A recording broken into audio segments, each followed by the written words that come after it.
여러분, 오늘 이야기를 시작하기 전에 혹시 이런 생각을 해보신 적 있으신가요? 내가 지금 보살핌을 받는 입장이 된다면 나는 어떤 대우를 받게 될까? 우리 모두는 언젠가 노인이 됩니다. 그 언젠가가 내일이 될 수도 있고 20년 뒤가 될 수도 있지만 단 하나 확실한 건 우리 모두 그 자리에 서게 된다는 겁니다. 그리고 막상 그 자리에 서게 됐을 때 우리는 어떤 눈빛을 마주치게 될까요? 어떤 목소리를 듣게 될까요? 누군가 우리 이름을 불러줄까요? 아니면 그냥 숫자로 불릴까요? 오늘 이야기는 그 자리에 직접 서본 한 노인의 이야기입니다. 일부러, 선택해서, 아무도 모르게, 그리고 그 노인이 그 자리에서 발견한 것들에 대한 이야기입니다. 이야기를 시작하기 전에 구독 버튼 한번 눌러주세요. 이런 이야기들이 더 많은 분들께 닿을 수 있도록 여러분의 구독이 정말 큰 힘이 됩니다. 이미 구독하고 계신 분들 진심으로 감사합니다. 자, 그럼 시작합니다. 서울 외곽 한적한 동네에 자리 잡은 작은 요양원. 2023년 겨울의 어느 흐린 오후였습니다. 낡고 헤어진 코트를 입은 노인 하나가 요양원 문을 열고 들어왔습니다. 한 손엔 비닐봉지 하나, 안에는 옷가지 몇 벌이 전부였습니다. 보호자도 없고 재산도 없고 몸도 제대로 가누지 못하는 그냥 낡은 노인이었습니다. 하지만 그 노인이 그 요양원을 떠난 뒤 요양원 원장은 자리에서 해임됐고 직원 절반이 눈물로 무릎 꿇고 사과했습니다. 그리고 단 한 명의 직원은 그 요양원의 새 원장이 되었습니다.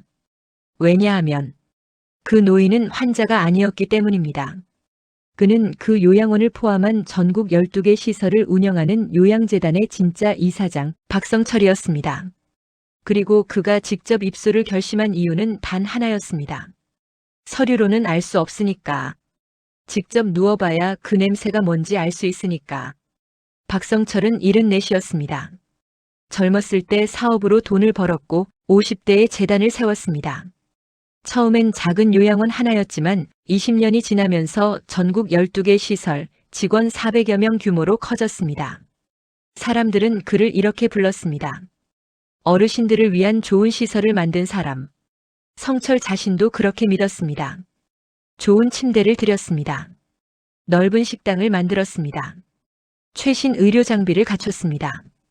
직원 급여도 업계 평균보다 조금 높게 책정했습니다. 그런데 어느 날부터인가 가슴 한켠에 뭔가 불편한 게 생겼습니다. 보고서는 늘 좋았습니다. 만족도 조사 점수도 높았습니다. 민원 건수도 줄었습니다. 그런데 왜인지 믿어지지 않았습니다. 성철은 직접 시설을 방문해 봤습니다. 사전 통보 후에 원장이 함께 깨끗하게 치워진 공간, 웃는 직원들, 정돈된 어르신들. 하지만 그게 진짜인지 알 수가 없었습니다. 어느 밤 그는 오래된 서랍에서 사진 한 장을 꺼냈습니다. 재단을 처음 세울 때 찍은 사진이었습니다. 할머니 한 분이 그의 손을 잡고 웃고 있었습니다. 그때 자신이 품었던 마음. 어르신들이 사람답게 대접받는 곳을 만들겠다. 성철은 사진을 내려다보며 중얼거렸습니다. 그게 지금 지켜지고 있어? 그 질문에 답을 찾기 위해 그는 결심했습니다. 직접 들어가 보기로. 요양원 햇살원은 겉으로 보면 괜찮은 곳이었습니다. 아침마다 주방에서 올라오는 죽냄새. 복도를 흐르는 라디오 트로트 음악. 천천히, 아주 천천히 복도를 걷는 어르신들. 벽에는 색색의 꽃 그림들이 붙어 있었고 식당 창문엔 레이스 커튼이 달려 있었습니다. 방문객이 보기엔 괜찮아 보였습니다. 아니, 훈훈해 보이기까지 했습니다. 하지만 안을 들여다보면 그곳엔 사실 2개의 요양원이 존재하고 있었습니다. 하나는 민지가 돌보는 요양원. 다른 하나는 관리만 하는 요양원. 민지, 박민지 간호조무사. 29살. 4년째 햇살원에서 일하고 있는 그녀는 환자 16명의 이름을 전부 외웠습니다. 생일도 알고 좋아하는 음식도 알고 어제 잠을 잘 잤는지 못 잤는지도 알았습니다. 아침 인사가 달랐습니다. 김수님 할머니, 오늘은 무릎 덜 아프세요? 이명수 할아버지, 어제 드라마 보셨어요? 주인공이 어떻게 됐는지 저도 궁금해서요. 최분희 할머니, 이 반찬 드시기 어려우시면 제가 잘게 잘라드릴게요. 어르신들은 민지가 오는 시간을 알았습니다. 민지가 오면 표정이 달라졌습니다. 그런 민지가 있는 반면 다른 쪽 복도에서는 이런 말이 들렸습니다. 그냥 먹이세요. 다 똑같아요. 어차피 모르세요. 그냥 넘기세요. 빨리빨리 해야 돼. 오늘도 인원 부족이잖아. 같은 지붕 아래 같은 유니폼을 입고 완전히 다른 세상이 존재했습니다. 원장 김태영은 그 두 세계를 알면서도 모른 척했습니다. 민원만 없으면 됐고 점검만 통과하면 됐고 숫자만 맞으면 됐습니다. 그에게 요양원은 사업이었고 어르신들은 입소자였습니다. 그 겨울 오후 문이 열렸습니다. 허름한 노인이 비닐봉지를 들고 들어왔습니다. 입소 가능합니까? 접수 직원은 반사적으로 약간 인상을 찌푸렸습니다. 보호자도 없고 차도 없고 그냥 걸어서 온 노인. 하지만 서류는 완벽했습니다. 입소비는 현금으로 납부됐습니다. 그날부터 모든 게 시작됩니다. 방은 작았습니다. 침대 하나, 옷장 하나, 작은 창문. 창문 밖으로는 주차장이 보였습니다. 성철은 짐을 풀었습니다. 비닐봉지에서 옷가지를 꺼내 옷장에 걸었습니다. 그리고 침대에 앉았습니다. 처음으로 이 시설에서 입소자의 눈으로 봤습니다. 천장이 낮았습니다. 벽 페인트가 조금 벗겨져 있었습니다. 복도에서 소독약 냄새가 났습니다. 저녁 식사 시간. 식당에 어르신들이 모였습니다. 성철은 구석에 앉았습니다. 그리고 관찰했습니다. 직원이 밥을 가져다 놓으면서 말했습니다. 자, 드세요. 그게 전부였습니다. 옆에 앉은 할머니가 숟가락을 잘 못 드셨습니다. 손이 떨렸습니다. 직원은 이미 다른 테이블로 가 있었습니다. 성철은 가만히 보다가 조용히 그 할머니 쪽으로 숟가락을 밀어드렸습니다. 할머니가 고개를 들어 성철을 봤습니다. 그리고 말했습니다. 고마워요. 성철은 아무 말도 못했습니다. 식사가 끝나고 방으로 돌아와서 수첩을 꺼냈습니다. 그리고 첫 번째 기록을 적었습니다. 1일차 저녁 식사 시간. 직원 3명. 어르신 16명. 인사 없음. 음식 보조 없음. 대화 없음. 식사 시간 22분. 너무 빠름. 수첩을 덮으며 성철은 생각했습니다. 이제 시작이요. 성철은 일부러 실수를 반복했습니다. 직원들이 어떻게 반응하는지 보기 위해서였습니다. 첫날 식사 중에 물컵을 떨어뜨렸습니다. 쾅! 물이 쏟아졌습니다. 한 직원이 지나가다 멈췄습니다. 아휴 또! 그리고 걸레를 들고 와 소리 없이 닫고 사라졌습니다. 어르신에게 말 한마디 없었습니다. 이틀 뒤 식판을 뒤집었습니다. 죽이 바닥에 쏟아졌습니다. 어르신, 왜 이러세요 진짜.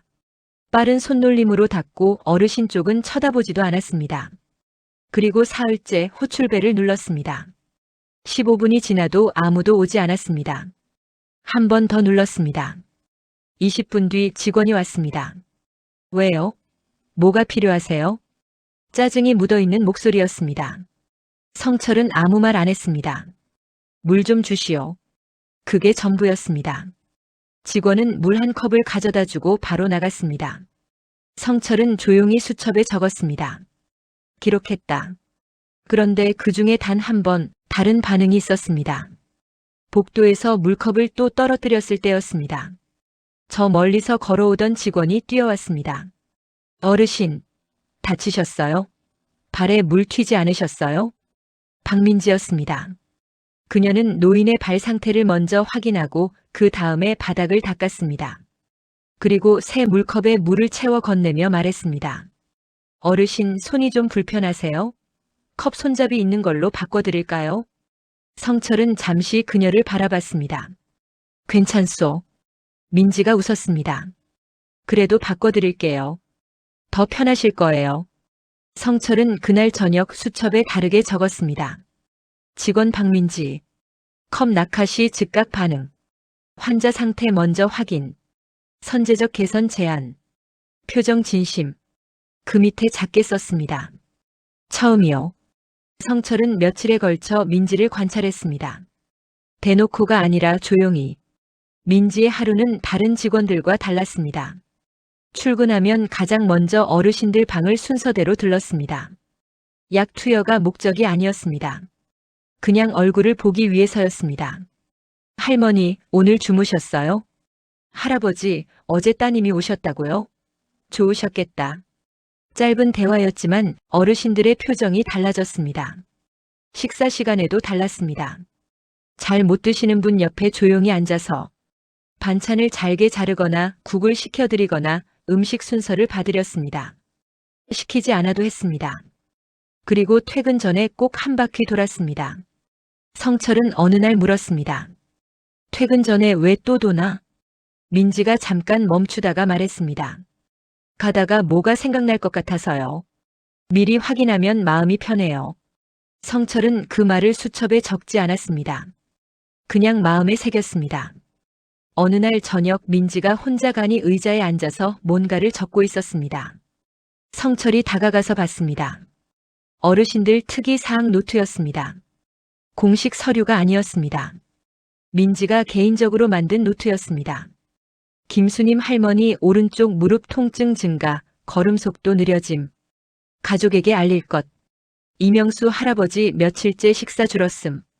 이유 물어볼 것. 최분이 할머니 불면 계속. 손 잡아드리면 좀 진정되는 것 같음. 성철은 그 노트를 보며 한참 있었습니다. 그리고 조용히 방으로 돌아왔습니다. 수첩을 꺼내서 적었습니다. 이 사람 직원이 아니요. 요양사도 아니요. 그냥 가족이요. 일주일쯤 지났을 때였습니다. 성철은 계획했습니다. 야간 응급 상황에서 직원들이 어떻게 대응하는지 보기로 했습니다. 밤 10시. 취침 시간이 지난 후 성철은 침대 옆에서 물을 마시다가 일부러 균형을 잃었습니다. 쿵. 바닥에 쓰러졌습니다. 실제로 아프지는 않았지만 혼자 일어나기 어려운 척했습니다. 호출벨을 눌렀습니다. 5분, 10분, 20분. 아무도 오지 않았습니다. 당직실에서 불빛이 새어나왔습니다. 야간 근무 직원이 있었습니다. 30분이 지났습니다. 성철은 바닥에 누운 채로 천장을 봤습니다. 이렇게 누워있으면 어떤 기분일까? 진짜 쓰러진 어르신은 어떤 기분일까? 아무도 안 오는 이 시간 동안 무슨 생각을 할까? 무섭겠다는 생각이 들었습니다. 그때 복도에서 발소리가 들렸습니다. 빠르고 조심스럽고 걱정이 담긴 발소리. 어르신? 어르신. 문이 열렸습니다. 민지였습니다. 야간 근무자도 아니었습니다. 퇴근하고 집에 가다가 뭔가 마음에 걸려서 돌아온 거였습니다. 나중에 알게 된 사실이지만 민지는 퇴근하면서 이명수 할아버지가 밥을 적게 드신 게 마음에 걸렸다고 했습니다.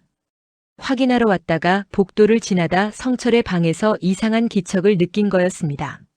어르신, 어디 다치셨어요? 잠깐만요, 제가 볼게요. 그녀는 바닥에 무릎을 꿇고 노인의 상태를 먼저 확인했습니다. 팔, 다리, 머리. 이상 없는 걸 확인한 뒤에야 천천히 일으켜드렸습니다.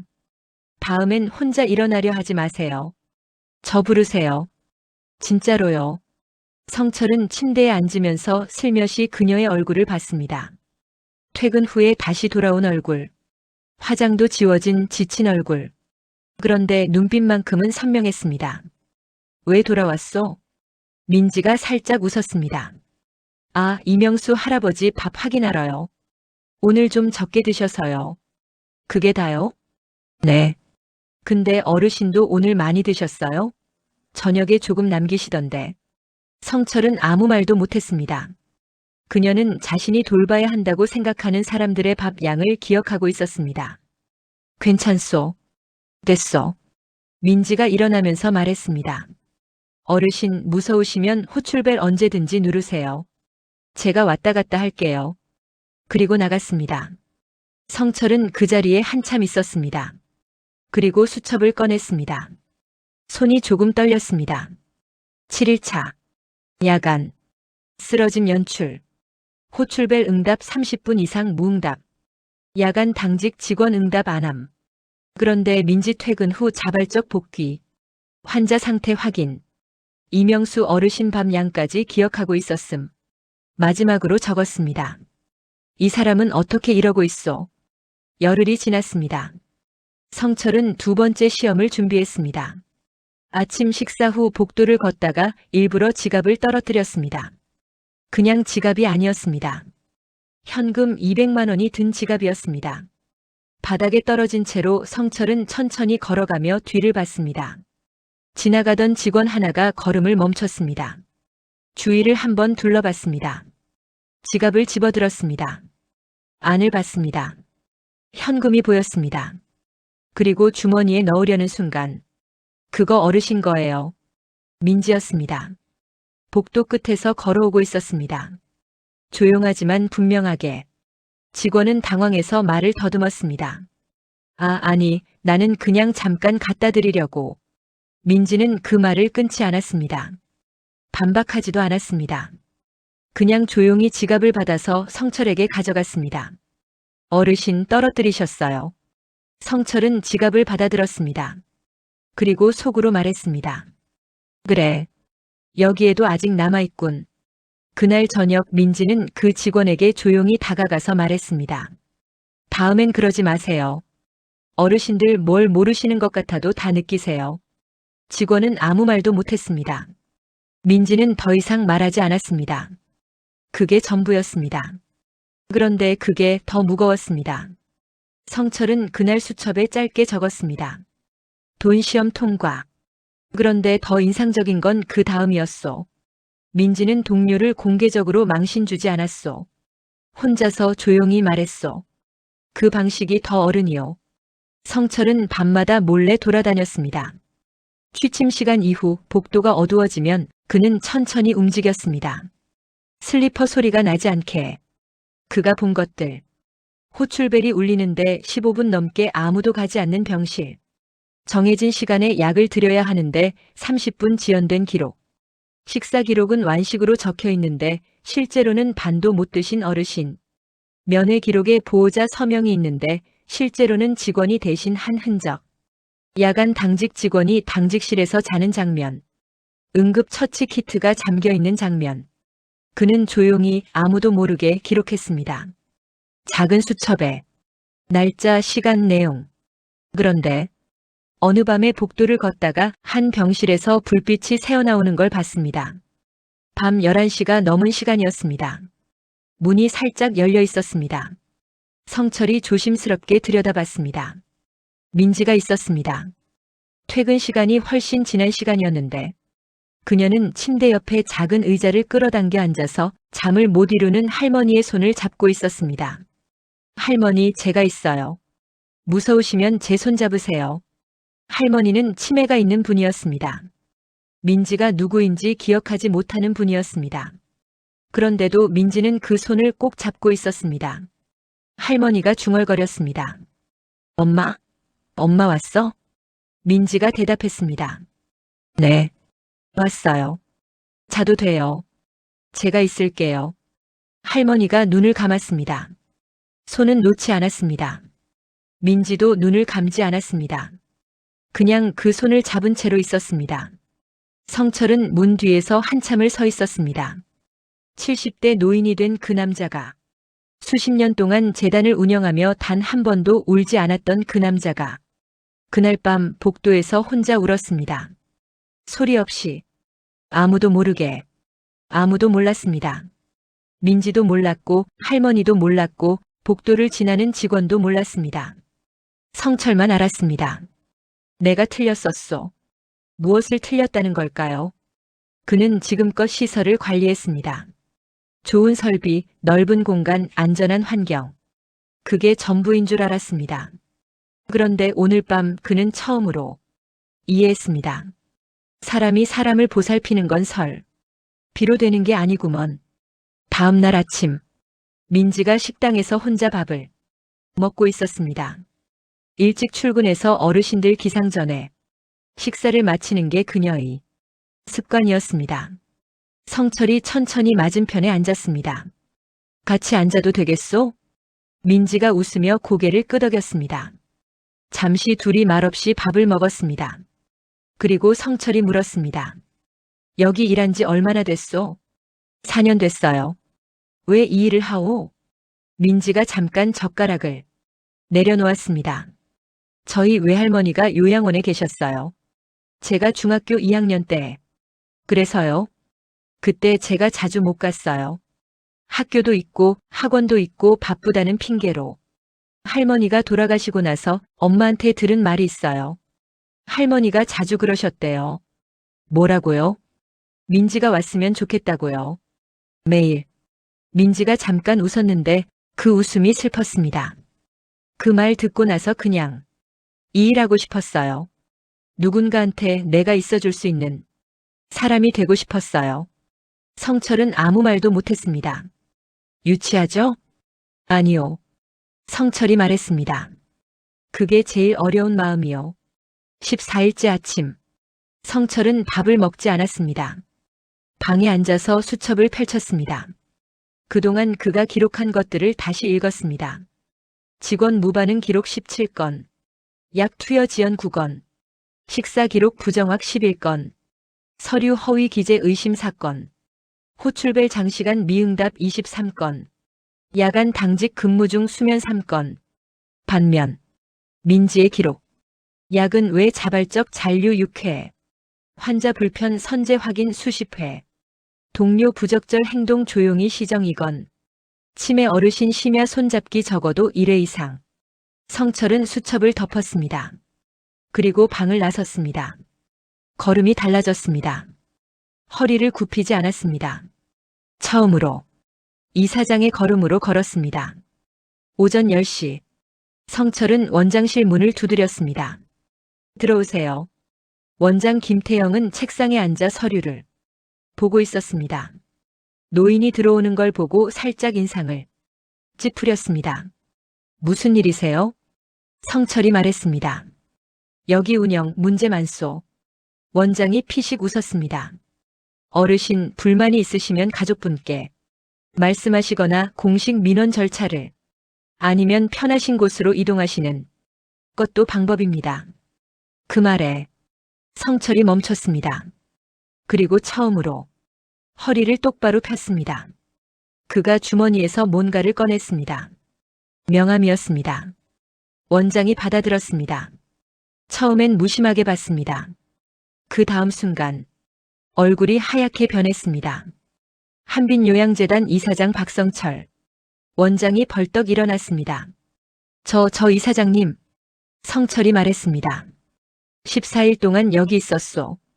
원장이 온몸이 굳는 게 보였습니다. 이제 얘기합시다. 30분 뒤 회의실에 직원들이 모였습니다. 성철이 들어오는 순간 아는 사람은 알아봤고 모르는 사람은 분위기로 알아챘습니다. 뭔가 심각한 일이 일어나고 있다는 걸. 성철은 수첩을 테이블 위에 올려놓았습니다. 그리고 그 옆에 USB 하나를 놓았습니다.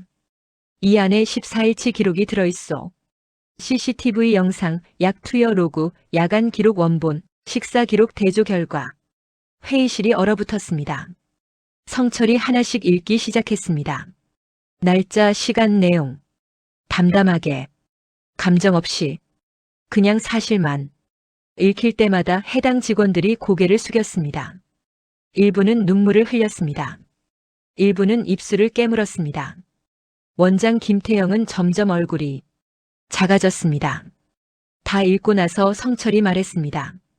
나는 이것들이 직원 개인의 문제가 아니라는 걸 압니다. 시스템이 이렇게 만든 거요. 그리고 그 시스템을 방치한 건 이 시설의 책임자요. 원장이 자리에서 내려왔습니다. 바닥에 무릎을 꿇었습니다. 살려주십시오. 제가 잘못했습니다. 성철은 아무 말도 하지 않았습니다. 그리고 천천히 민지를 바라봤습니다. 당신은 왜 그렇게 했소? 민지는 당황했습니다. 저는 그냥 제 일을 한 건데요. 야근도 아닌데 왜 돌아온 거요? 민지가 잠깐 눈을 내리깔았습니다. 그리고 말했습니다. 할머니 눈빛이 마음에 걸렸어요. 오늘따라 더 외로워 보이셔서 그냥 집에 가기가 싫었어요. 그게 다요? 민지가 울기 시작했습니다.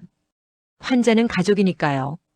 제 가족이 저한테 그래주길 바라는 것처럼 저도 그러고 싶었어요. 회의실이 조용해졌습니다. 성철은 한참 민지를 바라봤습니다. 이 남자가 수십 년을 살았습니다. 재단을 일으켰고 시설을 키웠고 수백 명의 어르신이 거쳐갔습니다. 그런데 오늘 29짜리 간호조무사에게 자신이 50년 동안 찾던 답을 들었습니다. 환자는 가족이니까요. 그 말이 가슴에 박혔습니다. 성철은 천천히 민지 앞으로 걸어갔습니다. 그리고 고개를 숙였습니다. 이 사장이 요양원 직원에게 허리를 굽혀 인사를 했습니다. 고맙소. 민지가 당황해서 손을 저었습니다. 아니에요. 저는 그냥 당신 때문에 이곳을 포기하지 않기로 했소. 민지가 멈췄습니다. 나는 어젯밤 이 시설을 폐쇄하려고 했소. 너무 많은 게 잘못됐다고 생각했소. 그런데 그의 목소리가 잠깐 갈라졌습니다. 당신이 그 할머니 손을 잡고 있는 걸 봤소. 밤 11시에 퇴근하고 혼자 그게 있는 한 이곳을 포기해선 안 된다고 생각했어. 민지는 결국 울음을 터뜨렸습니다. 손으로 입을 막으면서 뒤에 서 있던 직원들도 눈물을 훔쳤습니다. 성철이 말했습니다. 오늘부로 전면 개편합니다. 인력 충원, 급여 인상, 야간 이중체계, 직원 교육 전면 개편. 그리고 원장직은 공석입니다. 원장 김태영은 고개를 들지 못했습니다. 새 원장은 당신이 맡아줬으면 하오. 민지는 그 말의 의미를 이해하는데 3초가 걸렸습니다. 저요?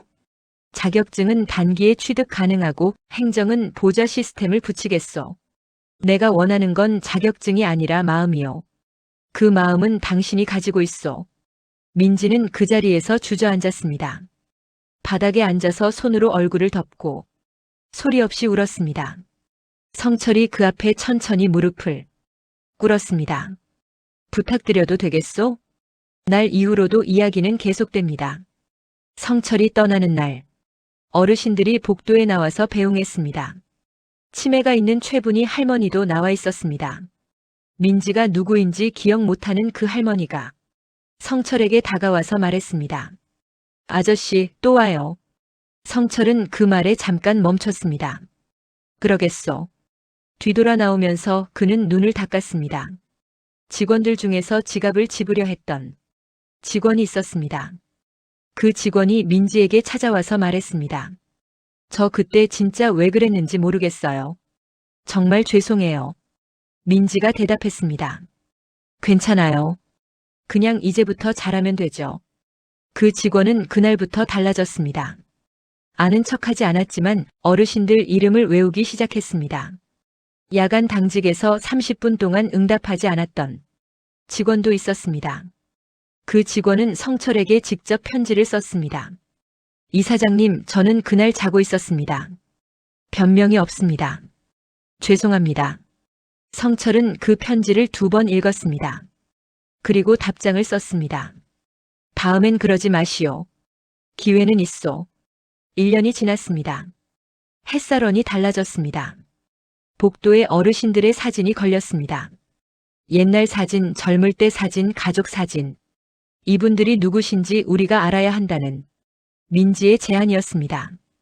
김수님 할머니의 젊은 날 사진이 걸렸습니다. 20대 때 찍은 사진이었습니다. 아주 예뻤습니다. 직원이 그 사진을 보면서 할머니에게 말했습니다. 할머니, 젊었을 때 엄청 예쁘셨다. 할머니가 수줍게 웃었습니다. 그 웃음을 처음 본 직원이 민지에게 말했습니다. 원장님, 할머니가 웃으셨어요. 처음 봤어요. 민지가 말했습니다. 우리가 먼저 사람으로 봐야 웃으시죠. 식사 시간이 바뀌었습니다. 죽만 나오던 식단이 개인 선호에 맞게 조정됐습니다.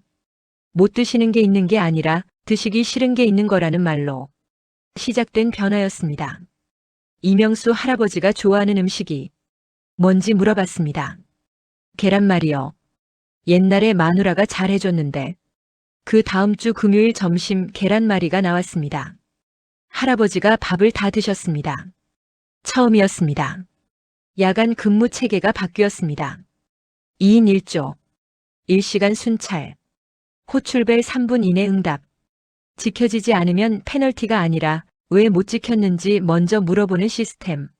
직원을 혼내면 눈치만 봐요. 이유를 물어보면 답이 나와요. 민지의 말이었습니다. 그리고 가장 큰 변화. 직원들이 어르신들의 이름을 외우기 시작했습니다. 처음엔 어색했고, 처음엔 귀찮았고, 처음엔 잘 몰랐습니다. 그런데 이름을 부르기 시작하면서 사람이 보이기 시작했습니다.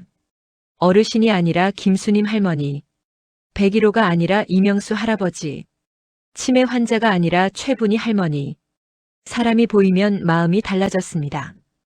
1년 뒤 요양원 평가에서 햇살원은 전국 최우수 시설 중 하나로 선정됐습니다. 가장 인상적인 평가 항목은 이거였습니다. 입소자 만족도 99.2점.